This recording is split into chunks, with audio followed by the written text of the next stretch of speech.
Bonjour à vous tous. Nous voilà de nouveau avec le thème connu déjà, Homme, connais-toi toi-même.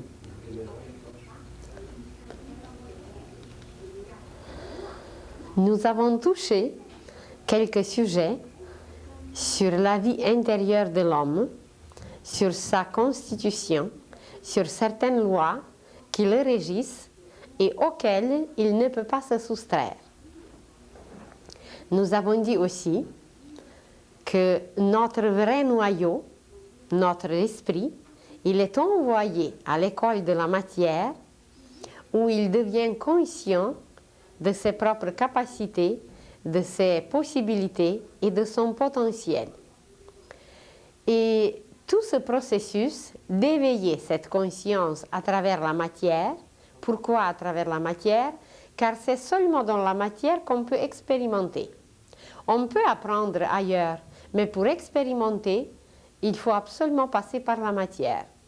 C'est comme si un architecte peut faire un plan parfait, un plan le plus merveilleux au monde, mais seulement en faisant la maison qu'il s'aperçoit où on peut améliorer ce plan, où il a manqué quelque chose, parce que, à part du plan qui était parfait, il y a les conditions atmosphériques, il y a le sol qui peut être plus solide, qui peut être moins solide, il y a les ouvriers qui travaillent, il y a une ambiance de travail.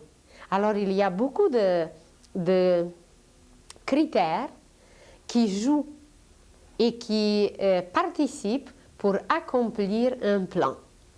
Donc pour réaliser, pour se rendre compte à quel point nos plans, notre potentiel, notre préparation était bonne, parfaite, il faut absolument passer par l'expérience à travers la matière où on peut modeler, façonner et réaliser.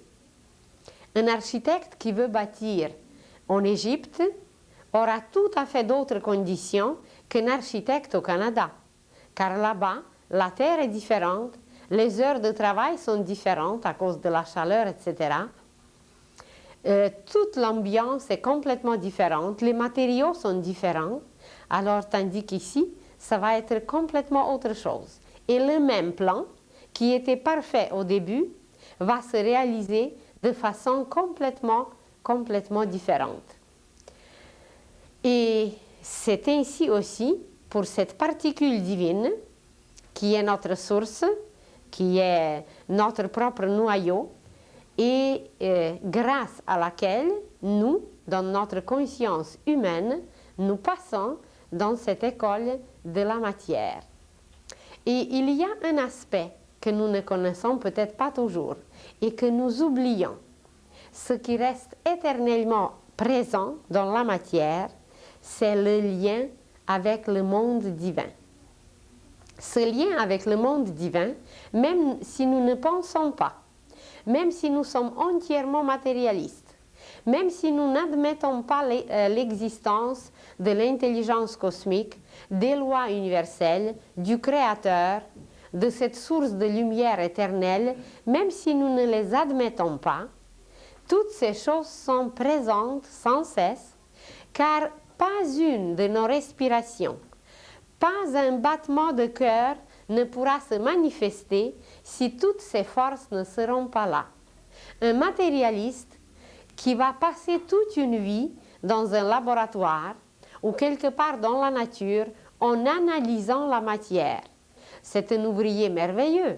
Seulement, il a oublié d'où il se nourrit, d'où il est alimenté, et cette source continue à couler, continue à le nourrir, même s'il ne pense pas, même s'il n'admet pas, même s'il ne connaît pas. Mais depuis que l'humanité existe,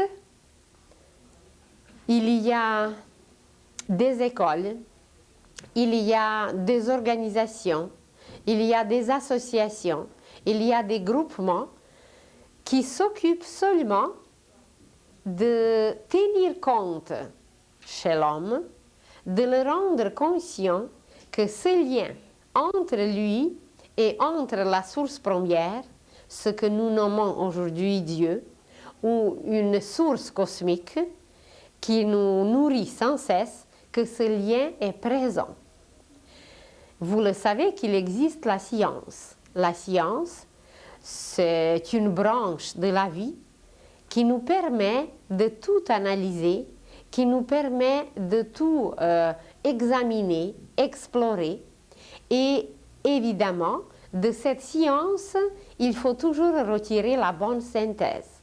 Et seulement quand la synthèse est retirée, nous avons compris quelque chose dans cette science.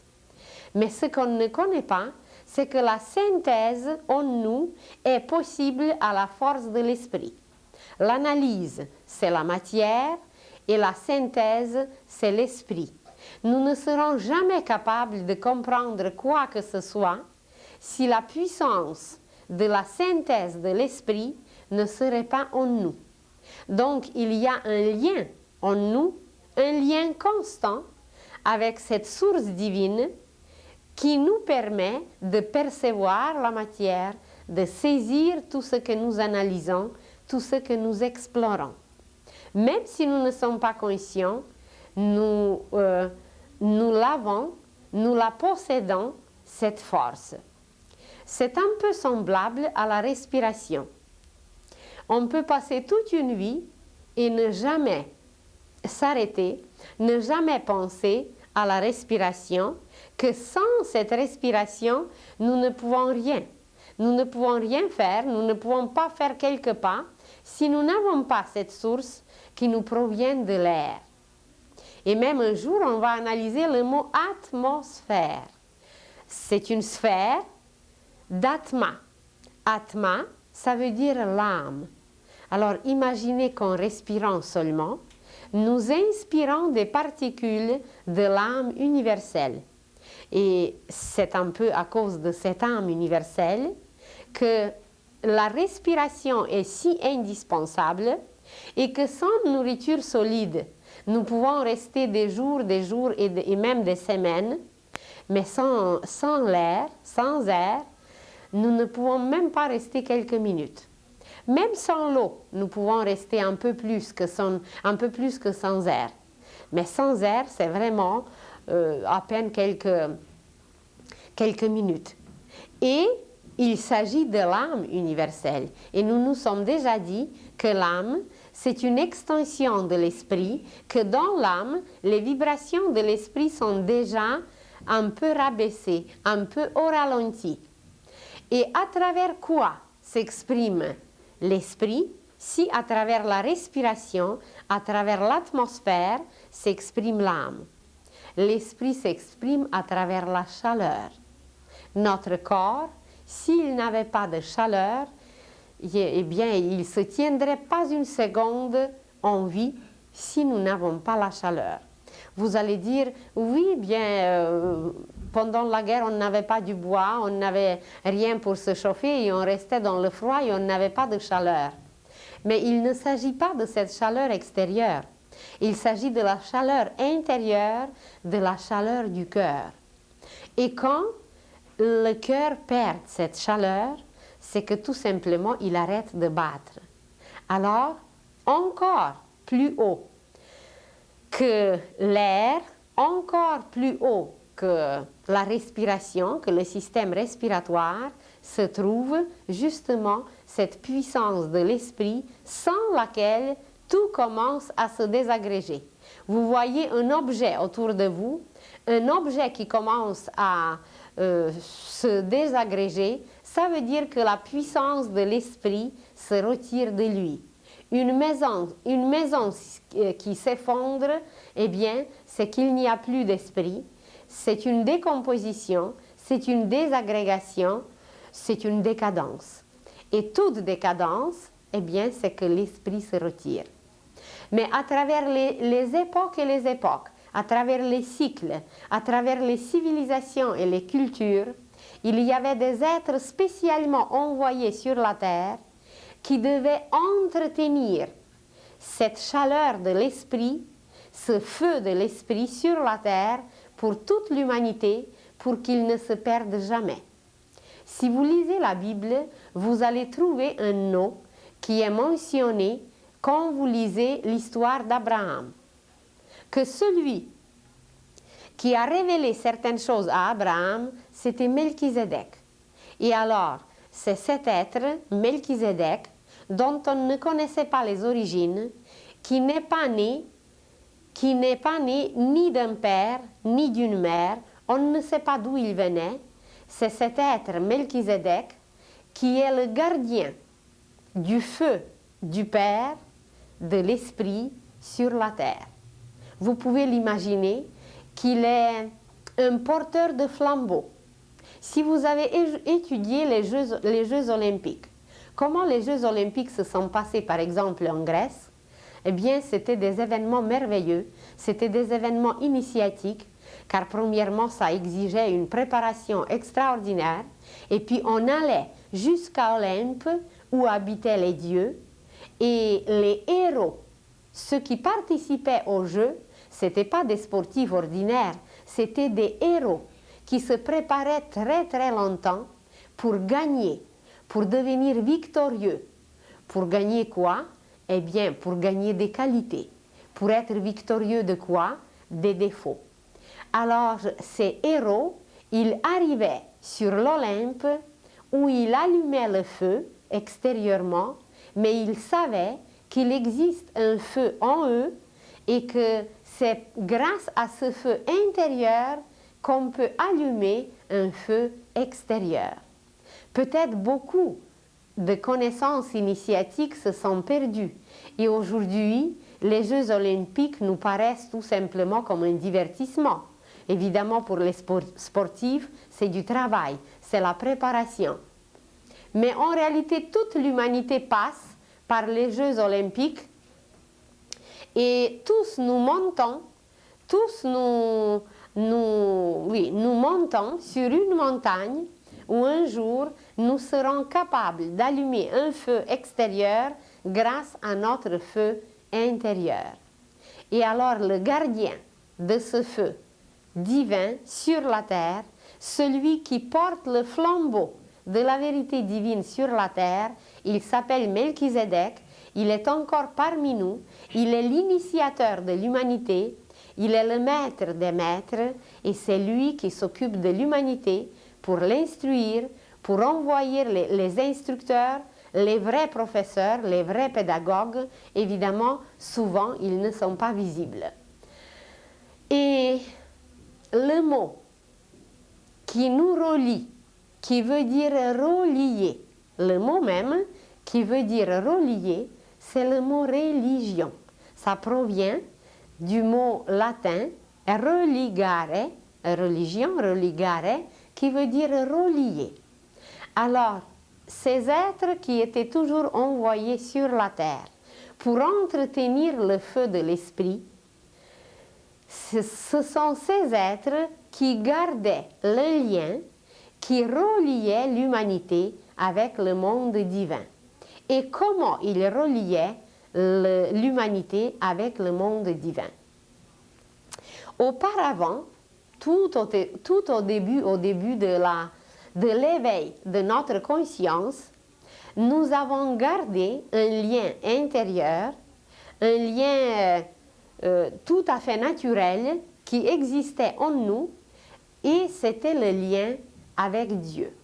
Il s'exprimait comme le lien avec la nature, avec les esprits de la nature. L'homme qui était un enfant de la nature, qui vivait dans la forêt, auprès des rivières, qui vivait tout simplement dans la nature, l'homme, par sa perception intérieure, il gardait ce lien avec d'autres êtres qui travaillaient partout dans la nature. Il y avait les esprits de la forêt, il y avait les esprits des rivières, les esprits des arbres, les esprits des plantes, les esprits de l'air, les esprits du feu. Si vous suivez un peu la littérature d'aujourd'hui, il y a de très beaux livres sur les gnomes. Les gnomes, ce sont petites créatures qui s'occupent de la terre. Ce sont les petites créatures qui s'occupent bien des légumes, des fruits, qui s'occupent des racines, qui s'occupent de tout ce qui existe dans la terre, des pierres précieuses, des métaux. Alors l'homme gardait le contact avec ces êtres. Ensuite, dans les rivières vivaient des nymphes, des sirènes, des ondines, et l'homme communiquait aussi avec ces petites merveilleuses créatures. Dans l'air vivent les sylphes ou les elfes, et dans le feu vivent les salamandres. Il existe aujourd'hui déjà des livres, car beaucoup de clairvoyants perçoivent ces êtres, ils font même les dessins, et ces dessins sont d'une splendeur inimaginable. Et voilà, on peut se renseigner grâce à la vision de ces clairvoyants. Alors l'homme, jadis, grâce à ce contact intérieur, en s'approchant par exemple d'une rivière, sans mettre le pied dans l'eau, il savait quelle était cette eau, si elle était froide ou tiède ou chaude. Il entendait même la musique intérieure de cette rivière, car il communiquait avec ses esprits, il était complètement relié avec la vie intérieure de tout ce qui l'entourait. En s'approchant d'un arbre, non seulement il savait si son écorce était lisse ou rugueuse, mais il percevait aussi la vie intérieure de l'arbre, comment la sève circulait, comment la vie battait dans cet arbre.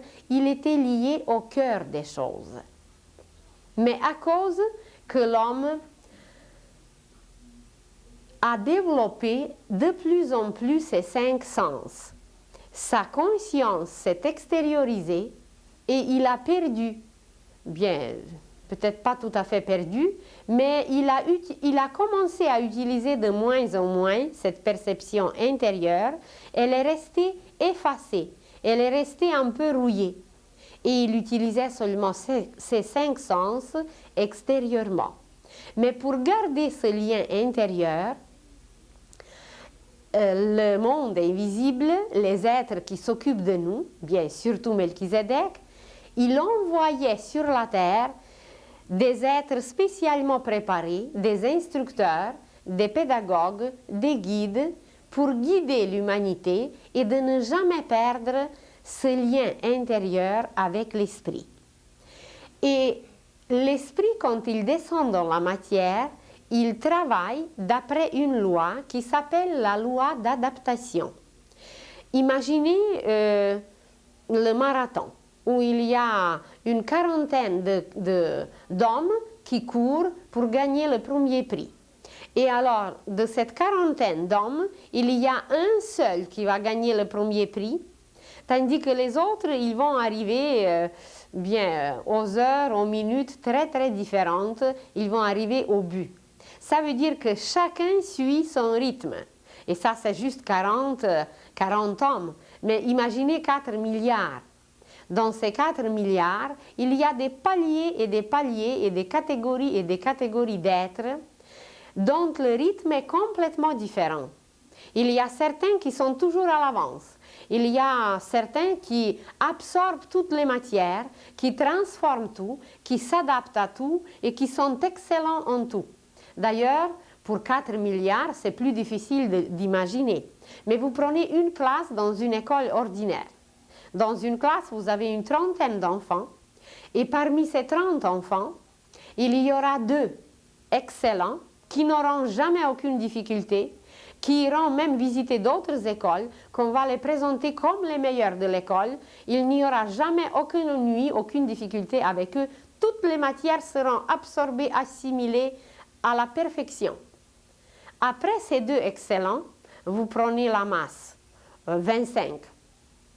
25, eh bien, c'est comme ça, comme tout le monde. Il traîne des fois il accélère un peu, mais c'est une masse qui se meut assez d'un rythme assez au ralenti. C'est pas excellent, ce n'est jamais excellent, mais c'est pas si pire quand même.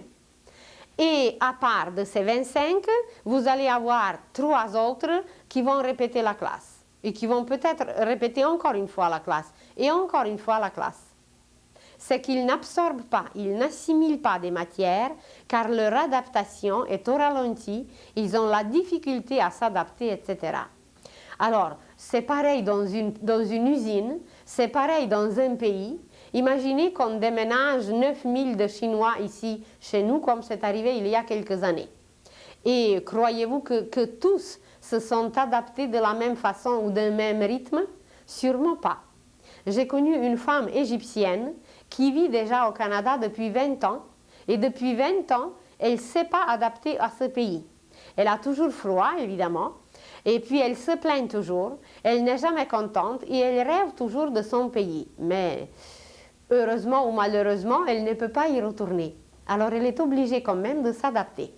Alors seulement dans notre monde tout ordinaire, tout matériel, tout physique, on peut trouver des centaines et des milliers d'exemples comment nous nous adaptons d'un rythme complètement différent, que chacun de nous a un rythme différent. Mais quand même, si le nombre d'humains sur la Terre est très grand, parmi ces 4 milliards, on pourrait trouver certains groupes qui marchent d'après un rythme semblable. Et c'est ainsi qu'au début des débuts, quand l'homme est devenu conscient de lui-même, de la nature qui l'entourait, pour garder ce lien dont je vous parle, pour garder ce lien avec son propre esprit, pour garder ce lien avec le monde divin en lui, pour garder ce lien avec la source de la lumière et de la chaleur. C'était surtout ce lien qui est indispensable, parce que si l'homme commence à perdre cette source, c'est comme si vous débranchez un fil du courant. Le courant existe, le courant est là, mais l'appareil n'est pas alimenté par cette source, l'appareil ne peut pas fonctionner. Et à la fin de chaque époque que la Terre termine, à la fin de chaque cycle, à la fin de chaque signe du zodiaque, à la fin d'un monde, c'est ça qui arrive, c'est que l'humanité qui se penche, qui se verse, qui s'engage dans une certaine direction, dans certaines études, par exemple présentement c'est dans la matière, l'humanité se débranche de plus en plus de cette puissance de l'esprit. Et c'est ça qui provoque les décadences, les déclins et les morts des civilisations. Et quand nous n'allons plus jamais nous débrancher, nous retirer, oublier cette puissance de l'esprit, nous allons devenir immortels. Et c'est vers cette immortalité que nous nous dirigeons, car il existe déjà les êtres sur la terre qui sont immortels. Ça veut dire qui sont toujours branchés et qui marchent toujours et qui sont toujours liés à la source, qui sont toujours alimentés et rien ne leur manque jamais. Alors c'est tout simplement qu'ils possèdent en eux-mêmes un lien intérieur que nous appelons la religion.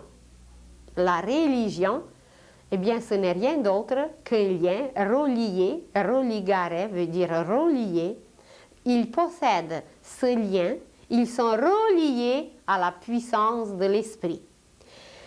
Nos religions que nous avons sont extérieures et leur but était de garder ce lien, de garder dans notre conscience ce lien avec les puissances de l'esprit, avec Dieu, avec Créateur, avec les lois universelles. Vous pouvez trouver des milliers de termes, mais c'est toujours avec cette source divine de garder le lien.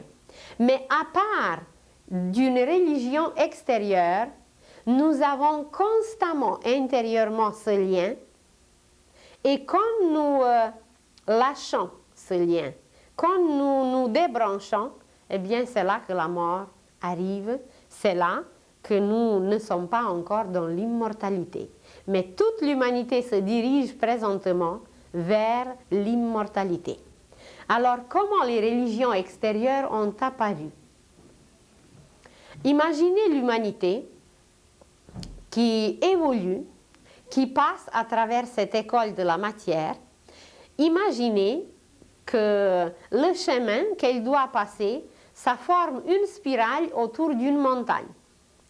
Et autour de cette montagne, l'humanité marche.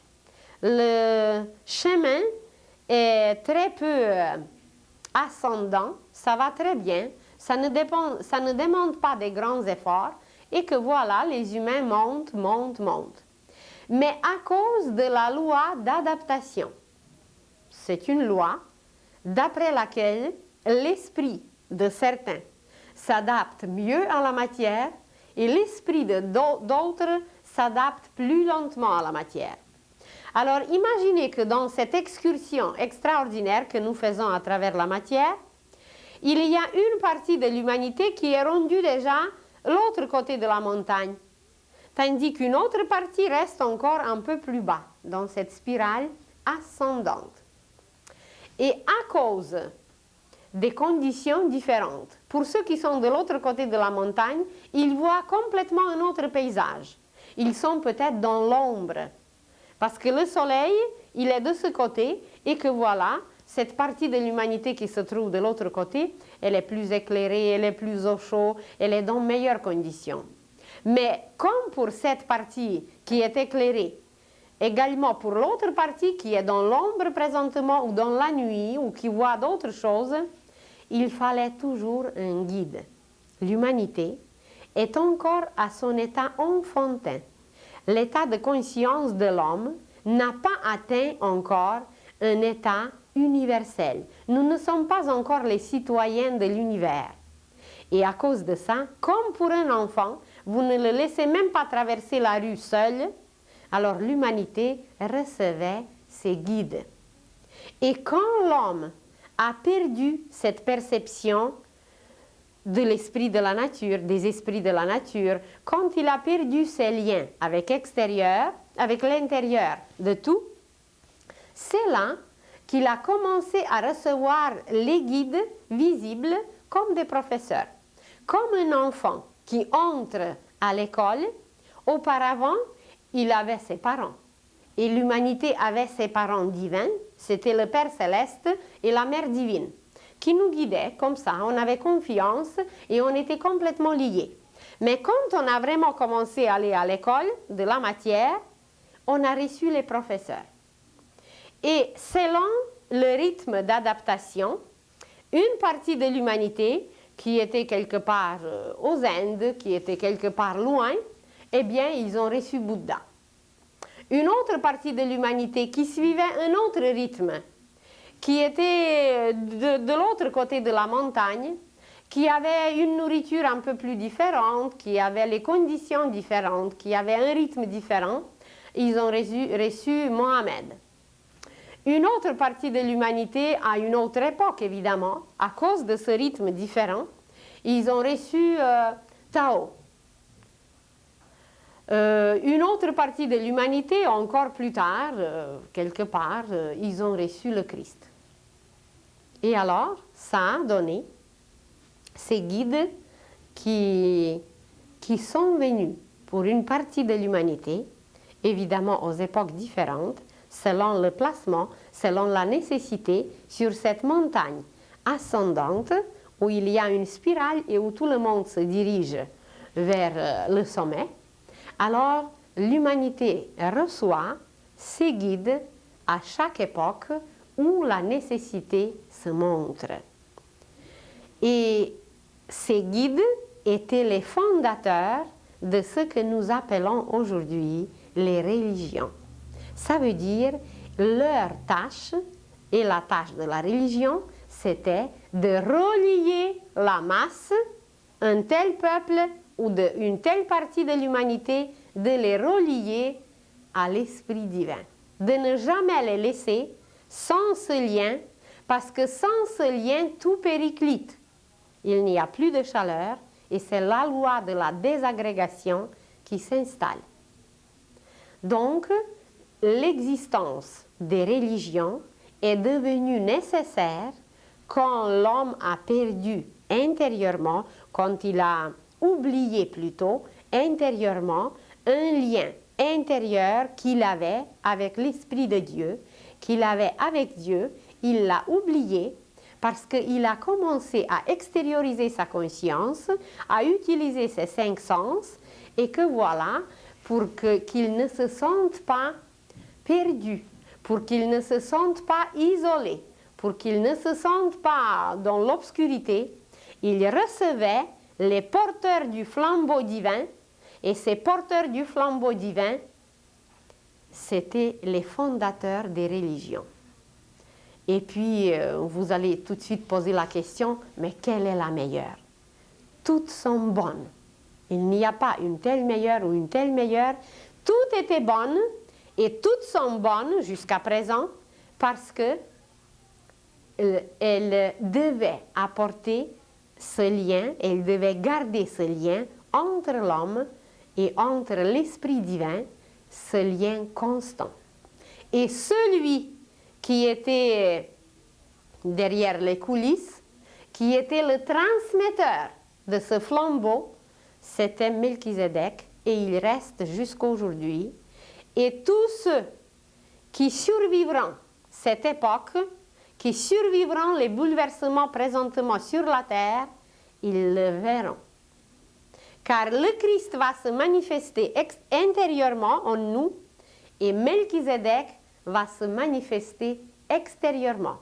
Ça a été prédit depuis très longtemps, je ne vous apprends rien de nouveau, mais lui qui était le vrai fondateur de toutes les religions, en envoyant toujours un être dans une telle partie du monde, un autre être dans une autre partie du monde, alors c'est lui qui se manifestera présentement. Lui, pour nous donner une toute petite idée, c'est le représentant du Père sur la terre. Et le Christ, c'est le Fils. Et il y aura une troisième manifestation bientôt, c'est le Saint-Esprit, qui a déjà d'ailleurs commencé à travers les apôtres de Jésus. Alors, c'est quoi donc religion? Religion, c'est un lien indispensable avec Dieu, avec l'Esprit divin, car quand on perd ce lien, quand on perd ce fil, quand on se débranche de ce lien, c'est qu'on entre dans la loi de la désagrégation et toutes les difficultés qui apparaissent sont dues que ce lien se perd, que ce lien s'effrite, et quand ce lien s'effrite, c'est que nous n'avons plus un conseiller intérieur, car cette chaleur de l'esprit intérieur, ce lien avec la puissance divine, avec cette source omnipuissante, omniprésente et omnisciente, cette source ne peut plus nous conseiller. Et toutes les difficultés de l'humanité d'aujourd'hui sont dues qu'elle perde le lien avec cette puissance divine en elle. Et puis extérieurement, on ne peut pas nous conseiller grand-chose. Il faut toujours trouver des solutions à l'intérieur. Ce n'est pas tellement des solutions, c'est plutôt une puissance, une force qui nous permet de traverser tout, qui nous rend héros. Et les héros qui ont toujours existé, ils vont apparaître très bientôt sur la terre.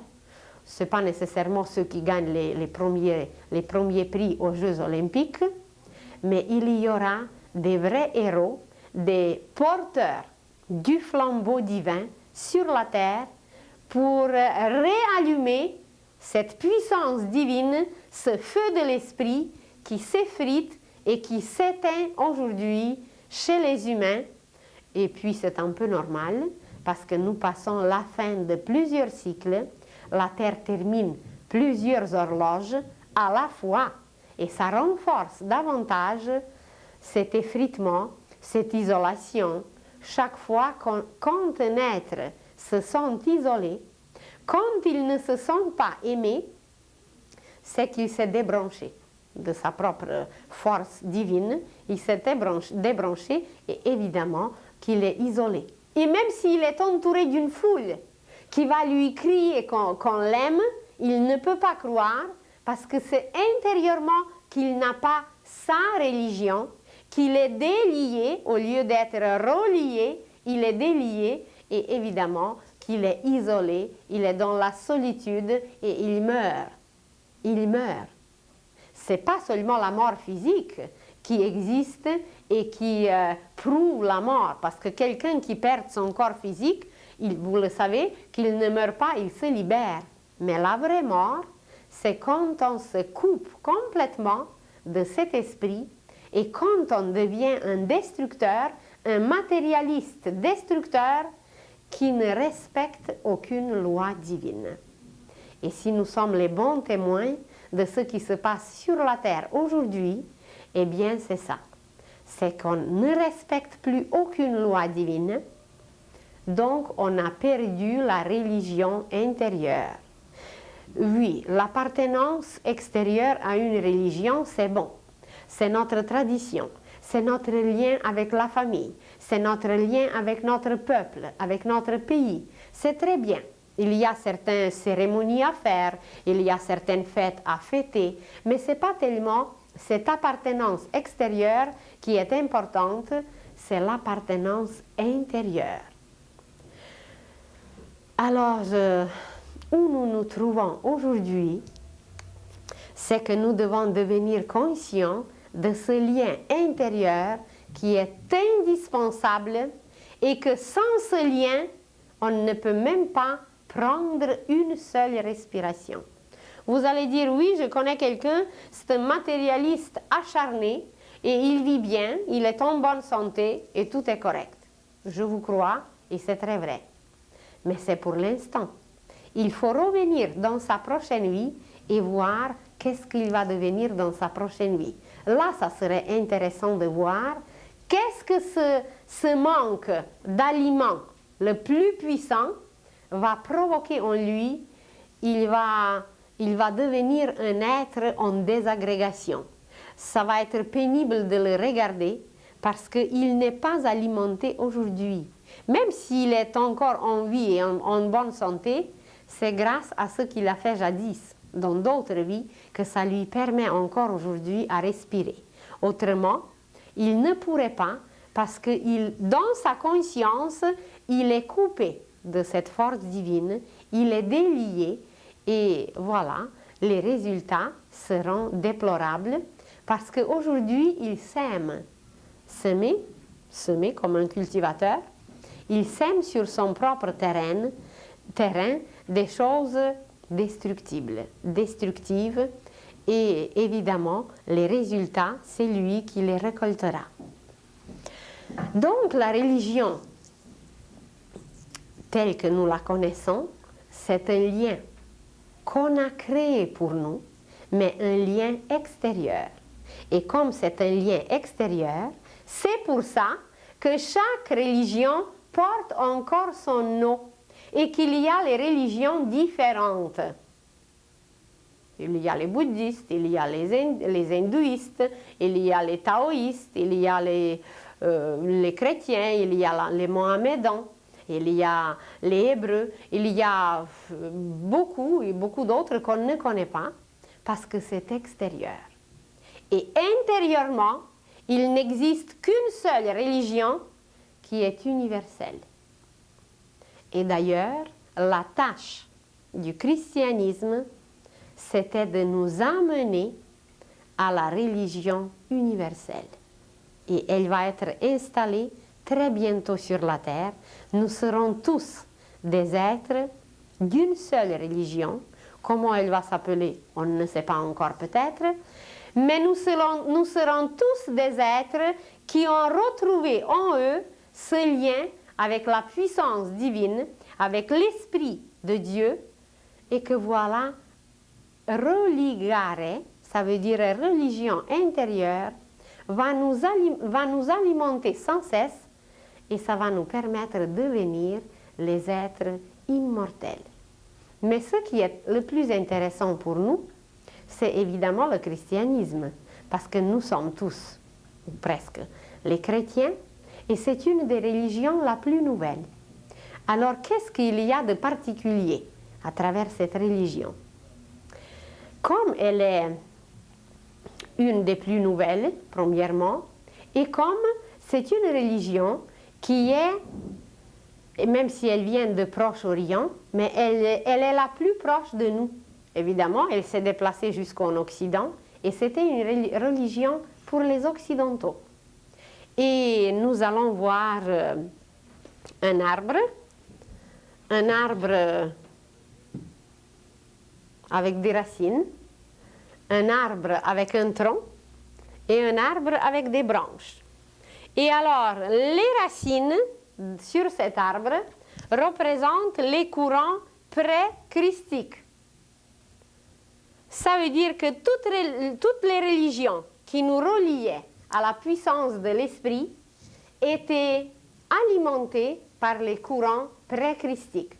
Ces religions nous préparaient à l'incarnation du Christ, de Fils de Dieu. Et l'homme, à travers toutes ces religions, l'homme est une créature, il n'est pas encore conscient qu'il va devenir créateur, il est une créature et il est instruit de l'extérieur. Et tout est entretenu de l'extérieur. Et quand cette période des courants pré-christiques passe, nous avons passé tous, à travers toutes les religions du monde, tout le monde a passé par ces racines.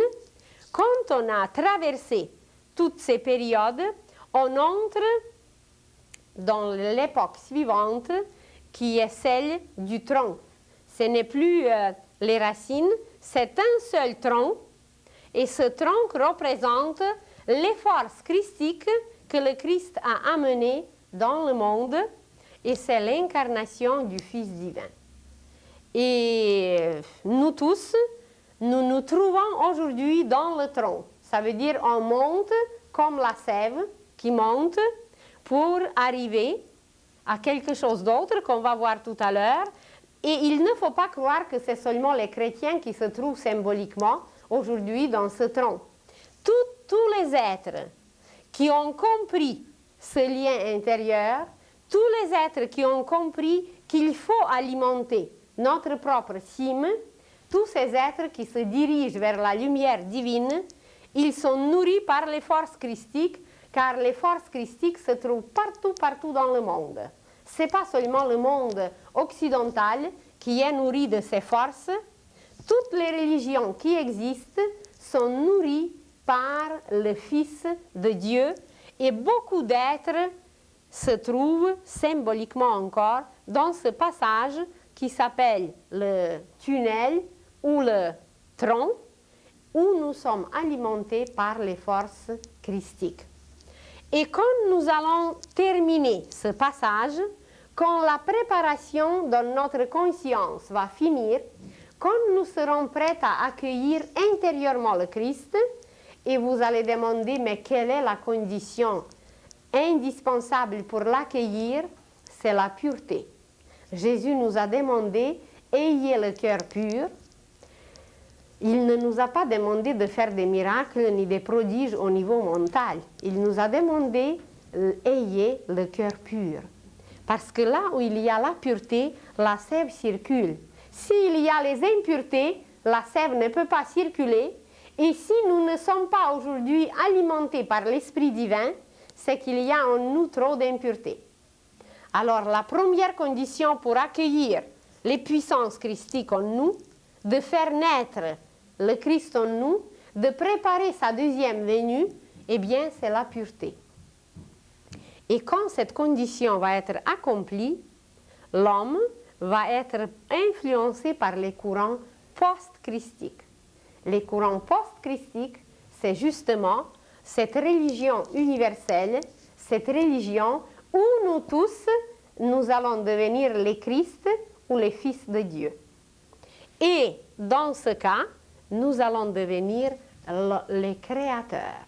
L'homme, qui était créature dans ses racines, il va se transformer en l'homme créateur.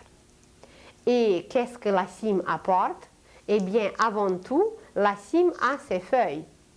Les feuilles changent avec chaque automne. Il y a aussi des fleurs mais ce qui nous intéresse le plus, c'est les fruits. Alors l'homme jusqu'à présent, c'est une créature dans l'univers qui n'est pas capable d'apporter ses propres fruits, ses vertus, ses qualités, ses capacités. Il ne peut pas les offrir à l'univers comme un enfant ne peut pas enrichir sa famille. Il l'enrichit évidemment par sa présence, il l'enrichit par la joie qu'il donne, mais il ne participe pas encore à la vie de la famille parce qu'il est trop petit.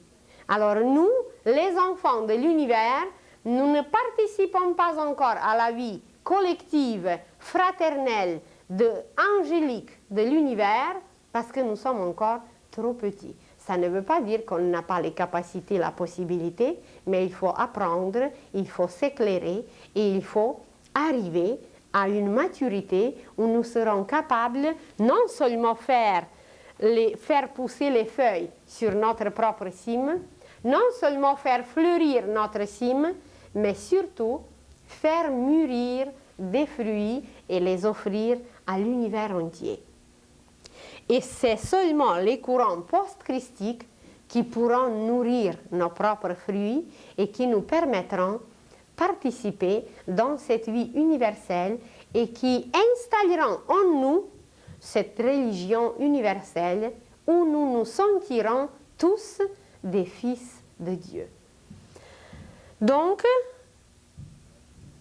on peut être un peu fier, mais pas plus que ça, que nous appartenons à une religion qui est relativement jeune et à une religion qui a apporté des courants spéciaux dans le monde entier et que c'est ces courants qui nous préparent pour accueillir le Christ intérieurement, pour le faire naître en nous, ce qui est appelé, ce qui nous a été dit sous le nom de sa deuxième venue. Autrement, cette deuxième venue du Christ s'appelle aussi la deuxième naissance. La première naissance, c'est quand nous étions nés pour la première fois dans la matière, il y a 250 milliards d'années. Et depuis, on a travaillé, on a préparé nos corps pour qu'ils soient dignes d'acquérir cette puissance divine, cette lumière divine qui est son Fils ou autrement le principe de l'amour. Alors le Christ, c'est le principe de l'amour dans l'univers et c'est cet amour qui est une force procréatrice, une force créatrice que nous devons accueillir. Il ne s'agit pas d'un personnage, ce n'est pas un personnage le Christ, c'est un principe, c'est une puissance qui va couler à travers nous, qui va luire, qui va jaillir de nous et qui va nous permettre de devenir les créateurs dans l'univers. On peut regarder le Christ comme personnage, mais seulement dans un seul aspect, d'un seul point de vue. Alors, sur l'autre arbre, nous avons vu que les courants christiques, l'incarnation du Christ dans la matière, c'était le tronc. Et si nous allons analyser ce tronc, sur ce tronc, nous allons trouver 3 degrés ou 3 rythmes différents, 3 degrés tout simplement. Et c'est seulement sur le premier degré que nous pouvons relier le Christ à un personnage. C'est là où il s'est manifesté à travers Jésus. Alors, le Christ comme homme, ça veut dire Jésus-Christ, c'est le Christ historique. Quand il s'est incarné en Jésus, alors, vous le savez très bien que ce n'est pas arrivé immédiatement, qu'à l'âge de 12 ans, Jésus a été amené, on ne sait pas encore où, mais ceux qui peuvent voir dans les archives cosmiques, on le sait que Jésus a été amené à l'école de Melchizedek. Et c'est à l'école de Melchizedek qu'il a passé 18 ans, qu'il a été préparé pour accomplir sa mission. Et seulement en revenant de là, il a été baptisé dans le Jourdain. Et c'est seulement pendant son baptême que voilà, il reçoit cette puissance extraordinaire, il devient le Christ, il devient le Fils, il devient le Fils de Dieu. Et c'est en ce moment qu'à travers Jésus se présente un autre aspect du Christ qui représente l'âme universelle, qui représente l'âme du Christ.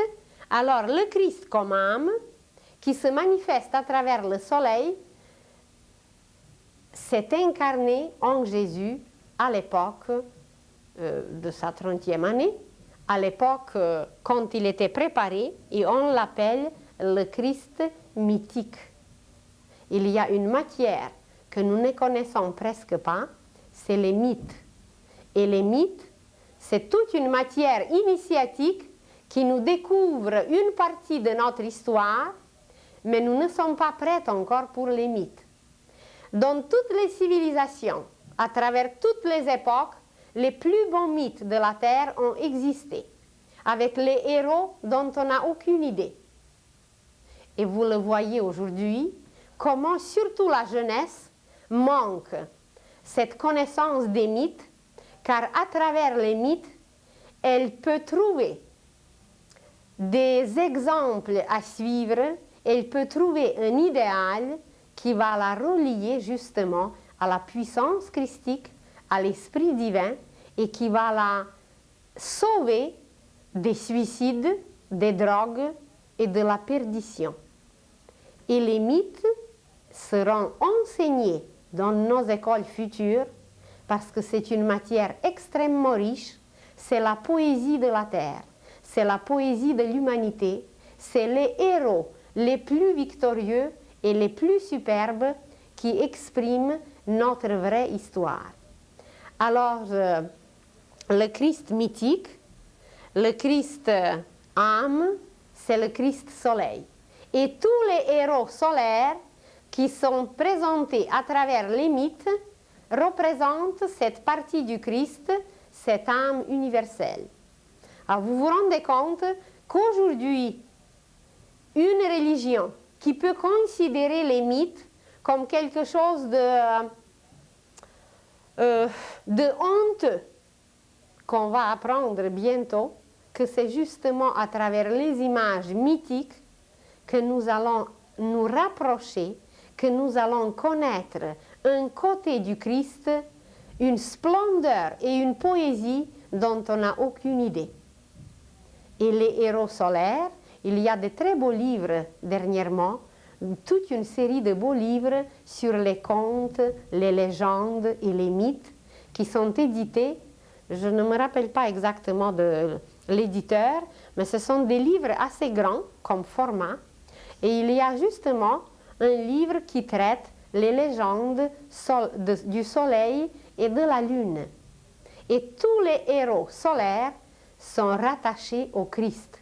Et ces héros solaires vivent en nous, car nous aussi, nous allons devenir des héros solaires, car sans devenir un héros solaire, on ne peut pas faire naître le Christ intérieurement, on ne peut pas arriver à sa deuxième venue.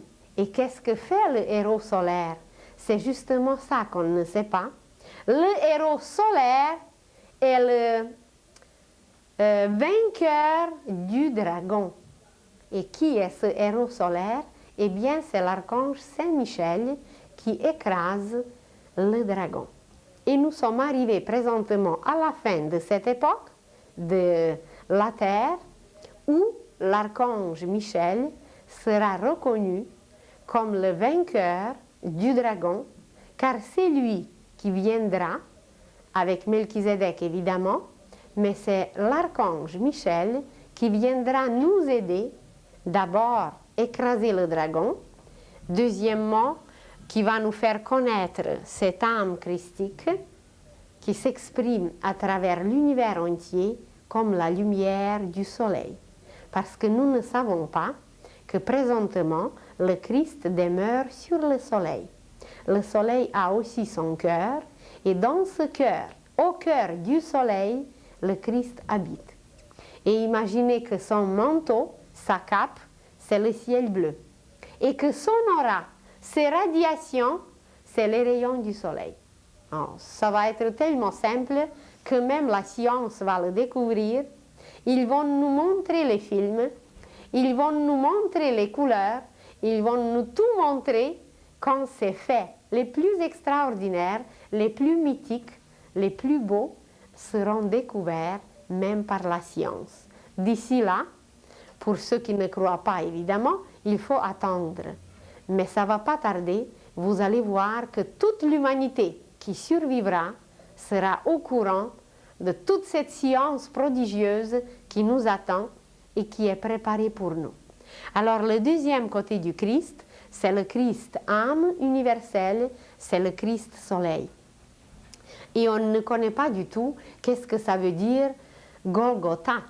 Quand le Christ a passé par Golgotha, quand il est arrivé là, et quand il a passé par toutes ces souffrances, et pourquoi il fallait qu'il passe par ça? Si lui, il est un fils déjà parfait, pourquoi il fallait qu'il passe? Eh bien, c'est tout simplement parce que l'âme habite dans le sang. On en a déjà parlé, que l'âme se présente dans le sang comme un fluide blanc. Et il fallait que son âme, jusqu'à la matière la plus solide, pénètre la terre. Et quand le sang de Jésus-Christ a coulé, c'est l'âme du Christ qui a pénétré la terre. Vous allez dire, est-ce qu'on n'a pas pu trouver un moyen moins drastique? Eh bien non, parce qu'il y a un processus initiatique, un processus sacré qui se passe quand le sang coule. Quand le sang coule, il y a des particules de l'âme qui s'enfuient. Il y a des particules de l'âme qui pénètrent le sol.